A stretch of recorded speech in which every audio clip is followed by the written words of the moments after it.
पा के जावांगे, नथ पा के जावांगे, घबराओ ना, तकड़े होके हक लेके जावांगे। एक मेरी बेनती है, मैं भी समय दे विच पाबंद होवां, मेरी बेनती है कि जिहड़ी मैं गल कहण लगा सी पाया तुसीं ਉਹਦੇ ਵਿੱਚ एक गल जोड़ दईए। अज वो गल जिहड़ी सी गुरु साहिबाना ने दित्ती सी गौ गरीब की रखिया वाली, वो भी कायम की तुसां ने। अज लंगर भी चलाए तुसां ने। अज जिहड़ा पंजाब नशहरी बनाया सी वो भी मोड़ के रखता तुसां ने। अज वर्ल्ड दे विच पंजाब सिरमौर बनाया तुसां ने। इस करके बिल्कुल किसी उड़दे पंछियां मगर नहीं लगना। तुहाडा आगू एक एक इस गल लई मैं अपनी गल तद करदा हुंदा, सारे आगू इदां दे ने, मैं इकल्ला नहीं। पर मेरे घर मैनूं हुणे वीर जी कहे सन सिरा साहब कहंदे तुसीं पिंड गए हो, मैं कहा नहीं, कहंदे फिर जा आउणा सी। मैं कहा इक्को वारी जाना, जित के जाना नहीं तो नहीं जाना, जित के जाना।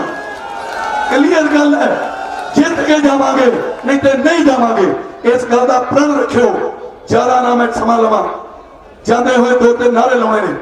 किसान मजदूर एकता, यार मजा नहीं आता मगर जिले कोई दिल आ जाता एवं उड़ता पंछी फिर बड़िया माखड़ियां कर देने की गल है। हम किसान मजदूर एकता, हाँ इतना मजा दिया करो।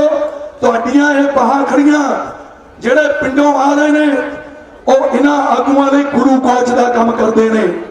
ते कदों कमजोरी आऊ इन्हां आगूआं च, जदों संख्या घटूगी। जे तुसीं संख्या वधाई दे तो इन्हां दा टेंपर इतने वधी जाना ते सरकार दे भारू पवांगे ते टेंपर वधा के तुसीं रखना। आगूआं नूं दोषी नहीं बनाउणा। जदों दोषी तुसीं बनाओगे फिर आगू भी दोषी बनगे। इस करके संख्या नहीं घटाउणी। पिंडां तो अपील करो, जिहड़े पिंडां 'च बैठे ने उन्हां नूं मारो, शर्म दे हटकोरे मारो। भाई शर्म करो, दिल्ली पहुंचो, दिल्ली आना। ते हुण 26 दी अपील कर दिओ। जिहड़े नहीं आए, जिहड़े किते पिछे रह गए, उन्होंने कहो कोई कंजरे हुण 26 नूं पहुंच जाओ, हुण दी हिम्मत कर लो और मर जाओ, 26 नूं आ जाओ। एक बारी करोड़ां दी तादाद च परेड च तुहाडा किसान दा बुलडोजर चलदा होवे, वर्ल्ड देखे। वाहिगुरू जी का खालसा, वाहिगुरू जी की फतेह।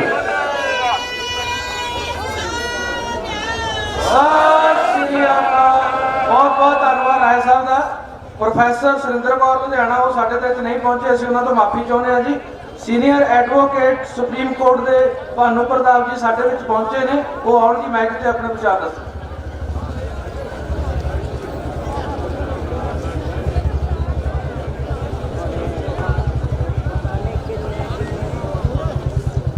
बहुत बहुत शुक्रिया। मंच पर और मंच के सामने बैठे हुए मेरी सभी माताएं, बहनें, बच्चे, मेरे बुजुर्ग और मेरे नौजवान साथियों, एक सवाल बहुत लोग पूछते हैं, अपने भाई भी पूछते हैं, कई पत्रकार भी यही सवाल पूछते हैं कि ये संघर्ष कब तक चलेगा, लड़ाई कब तक चलेगी। सच तो यह है, इसका कुछ पता नहीं होता कि कब तक चलेगी, पर मैं इसका एक जवाब देना चाहता हूं और जवाब मेरा नहीं है, केवल मैं बोल रहा हूं आपके सामने। जवाब शहीद आजम भगत सिंह जी का है, वो मैं आपके सामने रख रहा हूं। और इसी से समझ जाना चाहिए कि यह आंदोलन कब तक चलेगा, संघर्ष कब तक चलेगा। इससे बढ़िया और इससे बेहतर जवाब कोई और हो नहीं सकता, कोई दे नहीं सकता, जो शहीद आजम भगत सिंह देकर चले गए। शहीद आजम भगत सिंह ने कहा था कि भारत में संघर्ष तब तक चलेगा जब तक मुट्ठी भर शोषक आम जनता के श्रम का शोषण करते रहेंगे। भारत में संघर्ष तब तक चलेगा जब तक मुट्ठी भर शोषक आम जनता के श्रम का, यानी उसकी मेहनत का शोषण करते रहेंगे। इससे कोई फर्क नहीं पड़ता है कि शोषण करने वाले ब्रिटिश हैं या अंग्रेज हैं या हुए, अंग्रेज और भारतीय दोनों। यह संघर्ष तब तक चलेगा। और एक बहुत बड़े क्रांतिकारी हुए हैं बंगाल की भूमि से, वारिंद्र कुमार घोष। उन्होंने यह बात कही थी कि ऐसे संघर्ष के लिए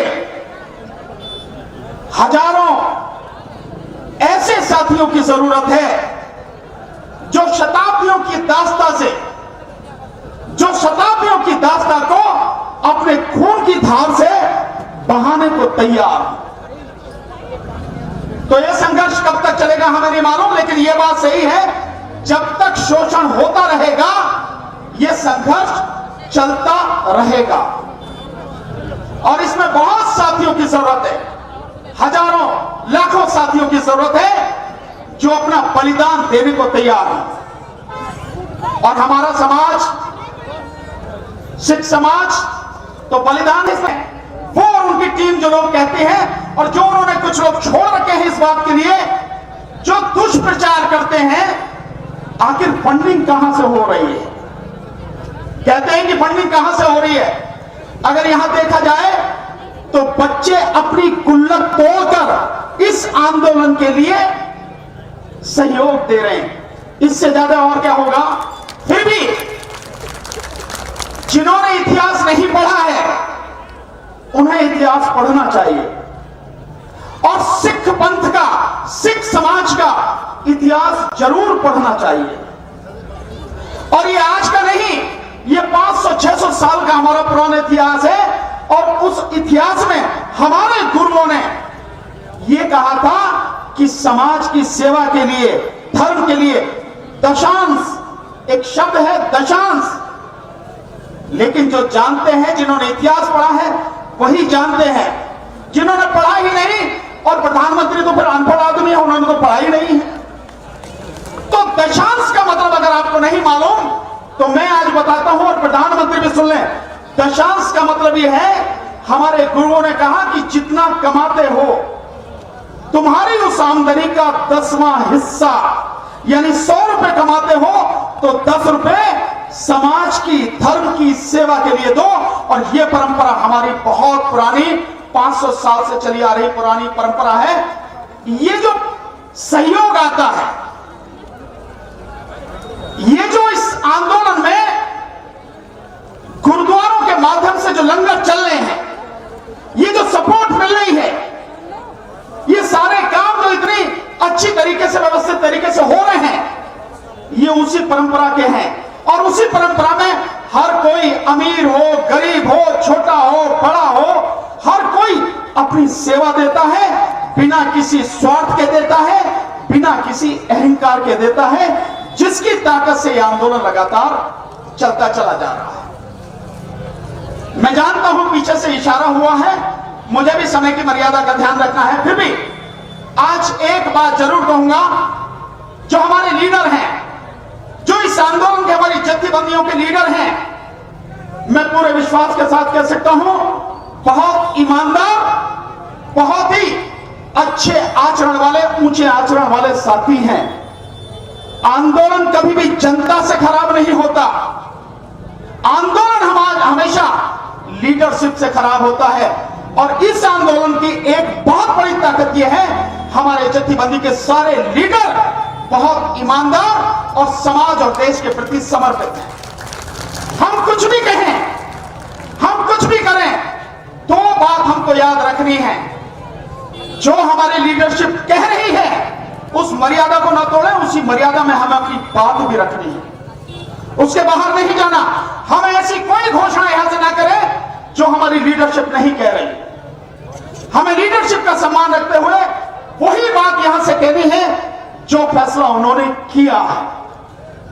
और दूसरा, साथियों, ये जो सैलाब है, ये जन सैलाब है, ये इतनी बड़ी ताकत है जिसका अंदाजा कम से कम मोदी सरकार को तो है ही नहीं। ये ताकत, ये सैलाब अगर अपने पर आ गया तो बहुत कुछ बहा के ले जाएगा। लेकिन साथियों, एक चीज आपको ध्यान रखनी है, ताकत का इस्तेमाल भी हमें आना चाहिए। आप देखते हैं नदियों पर बांध है, लेकिन नदियों के ऊपर बांध बनाए जाते हैं, उस बांध से उस पानी को रोका जाता है और फिर रोककर उसकी ताकत और कई गुना बढ़ाई जाती है और फिर उसी बांध में से नहरें निकाली जाती हैं, उसमें से छोटी और नहरें निकाली जाती हैं, उसी से बिजली पैदा होती है और हजारों किलोमीटर दूर बिजली भी पहुंचती है और पानी भी पहुंचता है। तो हमें अपनी ताकत को, ये जो हमारी लीडरशिप है, ये एक बांध है, इस बांध के साथ रुक के ताकत को और बढ़ाना है और निर्माण करना है, विनाश नहीं करना है। इसलिए मेरा सभी साथियों से निवेदन है, साथियों जोश बहुत होता है, हमें भी बहुत जोश है, लेकिन जोश हमेशा होश के काबू में रहना चाहिए। अगर होश में नहीं रहेगा जोश तो नुकसान ही करेगा। इस बात की अब चिंता नहीं करना, हमें यहां 38 दिन हो चुके हैं और 38 दिन, उसके आगे भी 38 दिन और उसके आगे भी 38 दिन हो, तो चिंता करने की जरूरत नहीं है। हम डटे रहेंगे, अपनी लड़ाई लड़ेंगे, लेकिन शांतिपूर्वक तरीके से, और जो हमारी लीडरशिप है उसके हिसाब से हम ये लड़ाई लड़ेंगे, तभी जीतेंगे। इस चीज को आपको समझना होगा साथियों। ताकत कैसे बढ़ाई जाती है, ताकत का कैसे इस्तेमाल होता है।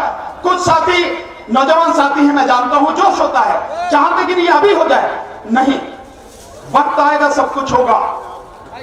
देश का निर्माण एकदम नहीं हुआ, समय लगा उसमें, और जो बीजेपी सरकार आज कर रही है एक दिन में नहीं कर दिया उसने। ऐसा नहीं है कि दिमाग में कुछ कीड़ा कुलबुलाया और ये कानून बना दिए, नहीं, इसके पीछे की बहुत बड़ी उनकी रणनीति है, बहुत समय का उनका इतिहास है जिसको लेकर वो लगातार चल रहे हैं और आज यहां तक पहुंचे, ये भी उनकी उस रणनीति का एक हिस्सा है। इसलिए हमको समझना पड़ेगा, लड़ाई लंबी चलेगी, धैर्य भी रखना है, हौसला भी रखना है और जीतना भी है। जो हमारे भाई कह के गए, पिंड जब ही जाऊंगा जब जीत जाएंगे, उससे पहले जाएंगे भी नहीं साथियों। अब एक बात और कहना चाहता हूं लीडरशिप के सामने और आप सबके सामने भी, मेरा एक सुझाव है। अब तक हम एमएसपी की बात कर रहे हैं, एमएसपी, मैं आपसे क्षमा चाहता हूं, 2 मिनट में इसे बताना मैं चाहूंगा, इसके लिए आप मुझे क्षमा करेंगे। बिल्कुल,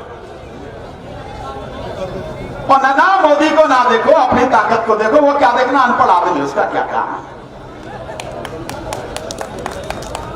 एमएसपी की बात हो रही है, यानी मिनिमम सपोर्ट प्राइस, न्यूनतम समर्थन मूल्य जो हमें चाहिए, जिसके लिए हम कानून बनाने की बात कर रहे हैं। इसमें एक चीज और ऐड होनी है, जिस समय भी हो, मेरा सुझाव है लीडरशिप को, जिस समय भी आप करें, लेकिन ये होनी है एमआरपी, मैक्सिमम रिटेल प्राइस। मैं इसको समझाऊंगा, ये भी होना है। क्यों होना है? आप इस चीज को समझें कि जो अनाज हमसे लिया जाता है, जब तक हमारे खेत में है, उसकी जो कीमत है, वही अनाज जिस दिन हमारे खेत से उठ के व्यापारी के गोदाम में पहुंच गया, उसी दिन उसकी कीमत 110% से ज्यादा हो जाती है।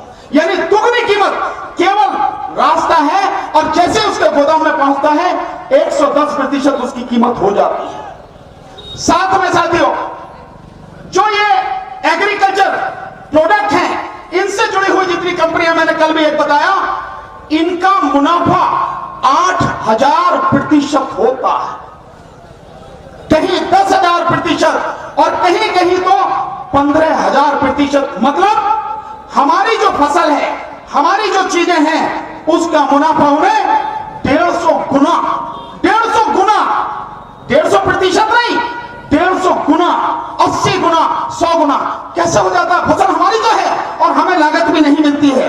इसलिए एमआरपी भी बननी चाहिए। क्यों? क्या आप हमसे जिस कीमत पर लेते हो और जो इस्तेमाल करता है उपभोक्ता, जिसमें हम सभी हैं, इस देश के तमाम नागरिक हैं, उन्हें इतनी बढ़ी हुई कीमत पर क्यों मिलना चाहिए? जैसे मैं एक उदाहरण से समझाता हूं, हमसे आलू खरीदा जाता है 4 रुपए 5 रुपए किलो, वही आलू जब आप मंडी से लेके आते हैं तो जो खरीदने वाला है उसको 50 रुपए 40 रुपए किलो क्यों मिल रहा है? उसकी कीमत निर्धारित क्यों नहीं की जाती? अगर किसान से आप 5 रुपए किलो ले रहे हैं तो आप मंडी में ज्यादा से ज्यादा 10 रुपए किलो बेचेंगे, उससे ज्यादा बेच नहीं सकते आप। ये नहीं होनी चाहिए। क्यों इतना बड़ा मुनाफा जो है वो बीच के लोग जो कोई काम नहीं करते हैं, जिनके पास केवल पैसा है और वो पैसे के आधार पर इतना बड़ा मुनाफा लेते हैं। क्यों? ये भी होना चाहिए साथियों। जो लहसुन हमसे खरीदा जाता है 35 रुपए किलो, वही लहसुन 350-400 रुपए किलो क्यों बेचा जाता है? आखिर हमें तो वो लहसुन खरीदना है, इस देश की आम जनता को खरीदना है, तो क्या एमआरपी भी एक मुद्दा नहीं होना चाहिए? एक उदाहरण बताता हूं, आप इससे समझेंगे। आपको कैंसर की बीमारी की जो दवा है उसकी एक्चुअल कीमत मात्र 11,000 रुपए है, 11-12 हजार, इससे ज्यादा नहीं है। लेकिन वही कैंसर की दवा अस्पतालों में 1.25 लाख रुपए में मिलती है। क्यों? कहां है एमएसपी, एमआरपी कहां है आपकी? कैसे मिलती है? इसके अलावा एक उदाहरण बताता हूं, आपने देखा होगा, ध्यान करें आप सब लोग, तो आमिर खान का सत्यमेव जयते आता था, उसमें एक आईएएस ऑफिसर राजस्थान के थे, उनके घर में जो काम करती थी महिला, उसका एक छोटा सा बच्चा था 3-4 साल का। ये उनकी कहानी है जो उन्होंने अपने आप आके बताई उस प्रोग्राम में। और उसमें कहा गया वो 1 हफ्ते के लिए कहीं बाहर गए और बाहर जब वापस लौट के आए तो उस औरत के साथ में जो महिला काम करती थी उनका बच्चा नहीं था 4.5 साल का। उन्होंने पूछा कहां गया? बिल्कुल मैं कर रहा हूं। उन्होंने पूछा कहां गया? बताया कि मर गया। कैसे? कह रहे आप थे नहीं, रात को 10 हुए, खराब हो गई तबियत, दवा लेने गए तो 4.5 रुपए, वो 450 रुपए की दवा, मेरे पास थे नहीं पैसे, दवा मिल नहीं सकी, बच्चा मर गया। उन्होंने पूछा IAS officer, senior IAS officer, उन्होंने कहा कि दिखाना पर्चा कहां है, तो पता लगी जिस दवा की कीमत 450 रुपए मांगी जा रही थी वो दवा मात्र 4.5 रुपए की थी। और 4.5 रुपए के लिए एक जान चली गई, एक मां की को सुनी हो गई। ये स्थिति है। इसलिए जो चीज हमसे ली जाती है उस पर हमें जो कीमत चाहिए वो तो चाहिए, लेकिन मार्केट लोगों को जो दी जाती है, लास्ट स्टेज पर खड़ा हुआ जो कंज्यूमर है, उपभोक्ता है, उसको भी वो जायज कीमत में मिलनी चाहिए। ये नहीं होना चाहिए कि जो बीच के लोगों का मुनाफा अंधाधुंध हो जाए। बहुत सी चीजें हैं, धीरे धीरे मुझे जो समय मिलता रहेगा मैं आपके बीच में रहूंगा। लेकिन एक बात कहूंगा साथियों, अपनी लीडरशिप का सम्मान करना, और लीडरशिप जितना कहे उतने ही कदम आगे चलना है, उससे आगे नहीं। जोश को थाम के रखना, और जब तक हमारा जोश हमारे कंट्रोल में रहेगा हमें कोई हरा नहीं सकेगा। मोदी की तो औकात ही कुछ नहीं है, इस बात को आप ध्यान रखें साथियों। बहुत बहुत शुक्रिया, मैं लगातार आता रहूंगा। एक बात आखिर में मैंने कहा है, फिर कह रहा हूं, लीडरशिप जो है उन सभी का, इस देश में, इस दिल्ली में कानूनी लड़ाई लड़ने के लिए जो बेस्ट ब्रेन, जो सबसे बढ़िया दिमाग हमें जरूरत होगी, वो आपके लिए अवेलेबल रहेगा। इस बात की आप चिंता नहीं करना। मैं बार बार इस बात को कह रहा हूं। बहुत बहुत शुक्रिया, आपने मुझे समय दिया। जो बोले सो निहाल। शुक्रिया सर। किसान मजदूरों का एक, किसान मजदूरों का एक बेनती है जी।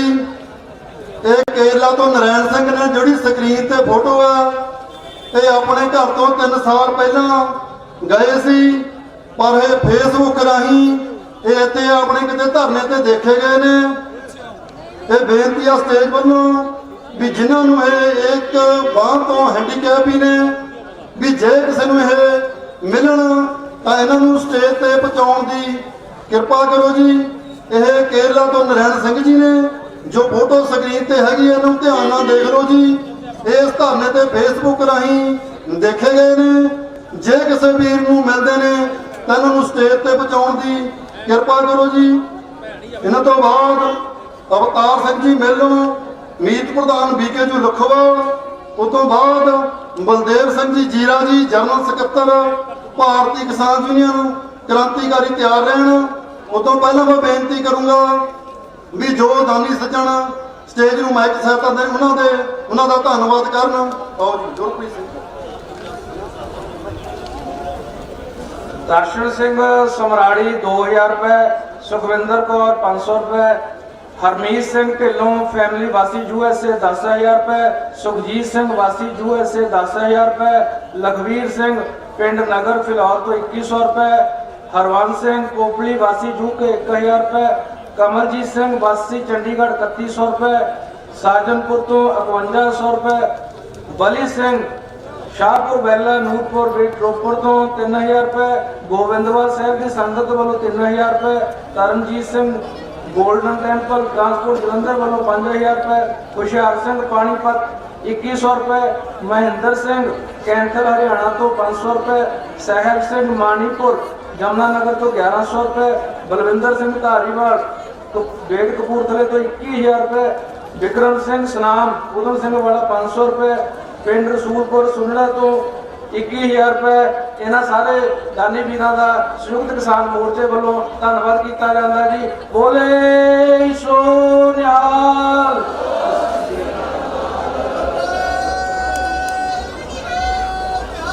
सत श्री अकाल। हाँ जी, अवतार सिंह मेलो जी।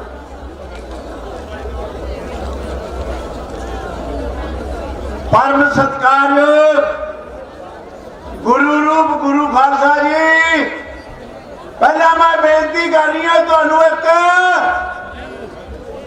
भाई जेड़े तुसीं उठ के खड़े हो गए हो ना, मैं बहुत जरूरी गल्लां करनियां ने। आ जेड़ियां गल्लां आपां करदे आ इहनूं 37 हो गए गल्लां करदियां नूं, ਆਪਾਂ ਨੂੰ ਸਾਰਿਆਂ ਨੂੰ ਇਹਨਾਂ ਦਾ ਪਤਾ और जानकारी भी लेनी चाहिए। मेरी 82 साल की उम्र हो गई और मेरे 4 ऑपरेशन हुए ने और 37 दिन हो गए मैनू इत्थे आया नूं ते मैं अपनी गड्डी दे विच सौना। तुहानू मैं हुण फतेह बुलाउणा, फतेह दा जवाब फतेह ही देना। वाहिगुरू जी का खालसा, वाहिगुरू जी की फतेह। एक गल की मैनू बहुत खुशी आ, मेरिया भैणां बैठिया ने जिदन पहले लड़ाइयां सी 5-10 सीगियां, अज पहले बना लेना ने भरता और 26 तरीक नूं मैनू पता इन्हां ने पिछला पंडाल भी भर देना। पंजाब दे विचों ताड़ी नहीं मारनी, जकारा छड्डो।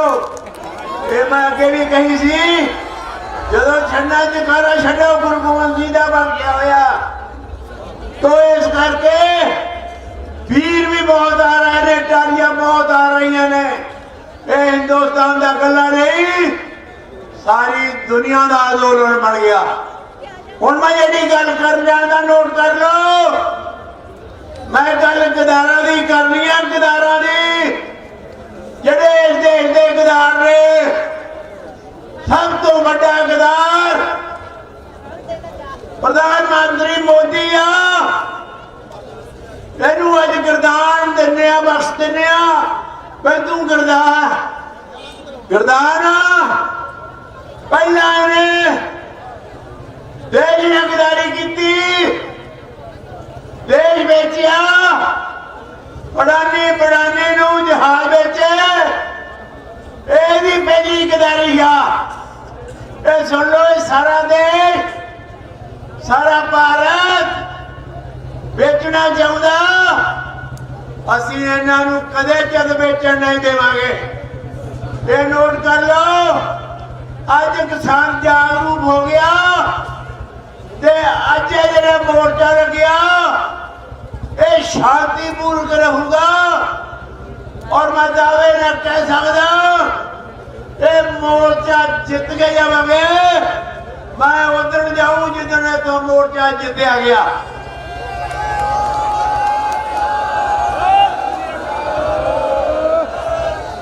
दूजी गदारी ने जी की वो लोगों ने की लोगों को पैदा झूठा ला के। एक दारा दी सरकार है, झूठिया दी सरकार साढ़े ने जिन्ने पैदे किते डॉक्टर स्वामीनाथन की रिपोर्ट 15-15 लाख पाउना होर किन्ने पैदे किते ने इन्हें एक नहीं पूरा किया। गदार है लोगों का, इनू गदार कहा करो, मोदी कहने की लोड़ नहीं।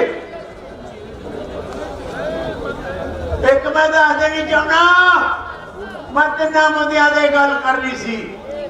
एक ते गल आई सी मेरे वीर ने कही सी स्टेज तो भी मोदी का शुकराना करिए। बिल्कुल नहीं शुकराना करना ਇਹਦਾ। ਅਸੀਂ सच्चे पातशाह ਦਾ शुकराना करना जिन्हें सानू एक मुठ किया और सानू बख्शना हुई सी पहले ही। फिर तुम एक मुक रहना। गुरु गोबिंद सिंह जी ने 5 प्यारों को छका के उन्होंने तो आप अपने छकिया सी और क्या सी सिर कौन चढ़ती कला च रहूगी। तीजी गदारी ने आपने आप ना की भाजपा ना की गदारी। इन्हें भाजपा ना पैदा किया सी।